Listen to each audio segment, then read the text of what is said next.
In a time long ago, amidst the lush landscapes of ancient Greece, there emerged a captivating tale that echoes through the annals of myth and psyche alike. It is the story of Narcissus, a tale both captivating and cautionary, often cited as the origin of the concept of narcissism, a psychological phenomenon as intriguing as it is profound. Let us begin our journey on this narrative path by understanding its genesis in myth. Narcissus, according to legend, was a youth of extraordinary beauty, a divine gift that drew admiration from all who beheld him. He was the son of the river god Cephissus and the nymph Liriope, and from birth his beauty was prophesied to shape his destiny.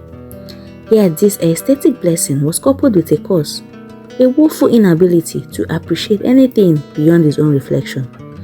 In the lore that unfolds, we meet a character named Iko, a nymph doomed to repeat the last words she heard, longing and desiring to express her unyielding love for Narcissus.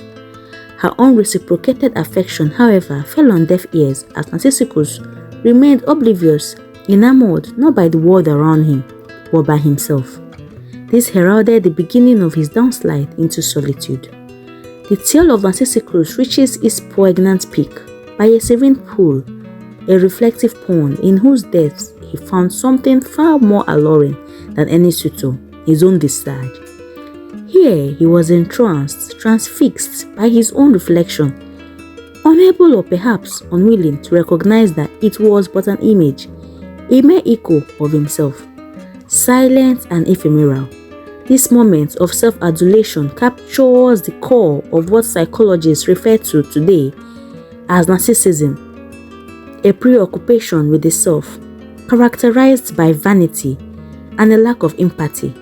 Now let us delve deeper into how this myth of Narcissus evolved into one of modern psychology's key concepts. The story did not fossilize in myth. Instead, it wove itself into language and understanding, adapting across cultures and ages. The term narcissism was introduced into psychology by Havelock Ellis in the late 19th century, later redefined and expanded by Sigmund Freud. It encapsulated various behavioral and personality traits manifesting as a preoccupation with self-image and often leading to unhealthy relationships with oneself and others. Narcissism as a psychological concept provides a fascinating insight into the human condition. It suggests that an excessive self-focus might lead to an inflated sense of one's importance, a demand for excessive admiration, and a lack of genuine regard for others. Yet, inherently, there is also an underlying fragility, an insecurity marked by a facade of superiority. The myth of Narcissus and modern psychological interpretations both highlight an important truth: a fixation on one's own reflection, in the metaphorical sense of one's own achievements and image, can isolate, diminish connections with others, and ultimately hinder personal growth. The lessons found within the story caution against losing one's grounding in reality and emphasize the virtues of empathy and self-awareness.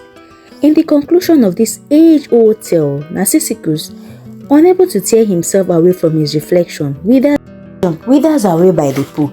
In some versions, he transforms into the Narcissus flower, an emblem of both beauty and fragility. This metamorphosis serves as a poignant reminder, a symbol of the delicate balance between self-appreciation and self-obsession.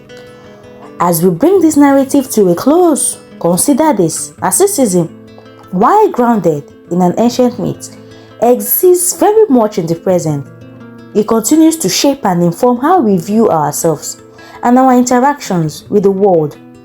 As with Narcissus, there lies a reflection for each of us to contemplate, not as a source of vanity, but as a means of fostering true connection and understanding with those around us. The legacy of Narcissus is more than just a cautionary tale.